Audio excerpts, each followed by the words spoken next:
సాధారణంగా వర్షాకాలంలో ఉరుములు మెరుపులతో వాన పట్టడం సహజం. ఒక్కోసారి ఈ ఉరుములు మెరుపులు చాలా భయంకరంగా ఉంటాయి. పెద్ద పెద్ద శబ్దాలతో ఉరుములు ఉరుముతాయి. అలాంటప్పుడు ఎంతటి ధైర్యవంతులైనా భయపడతారు. మరీ పిరికివారు అర్జున ఫల్గుణ అర్జున ఫల్గుణ అంటూ నామజపం చేస్తారు. ఇళ్లలో సురక్షితంగా ఉండే మనుషుల పరిస్థితే ఇలా ఉంటే ఇక చెట్లు చేమలపై ఉండే మూగ జీవాల పరిస్థితి ఎలా ఉంటుందో ఆలోచించండి. అలాంటి పరిస్థితే ఓ ఉడతకి ఎదురైంది. అప్పుడు ఆ ఉడత ఏం చేసిందో చూస్తే అవాక్కవుతారు. ఓ ఉడత ఓ చెక్క బాక్స్ లో పడుకుని హాయిగా నిద్రపోతోంది. అదే సమయంలో బయట పెద్ద వర్షం పడుతోంది. అయినా ఉడత చెక్కపెట్టెలో భద్రంగా ఉంది. చుక్క నీరు కూడా లోపలికి వెళ్లడం లేదు. దీంతో బేఫికర్గా నిద్రపోతోంది. ఇంతలో పెద్ద ఉరుము ఉరిమింది.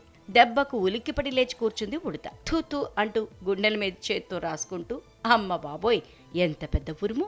ఎక్కడో పిడుగుపడినట్లుంది. ఇంకా నయం, నా ఇంటిపైన పడలేదు. అర్జున ఫల్గుణ అన్నట్లుగా ఎక్స్ప్రెషన్స్ ఇస్తూ అలా చాలాసేపు గుండెలపై చేత్తో రాసుకుంటూ మళ్ళీ ఎక్కడ ఉరుము పడుతుందోనని ఆకాశం వైపు చూస్తూ కూర్చుంది.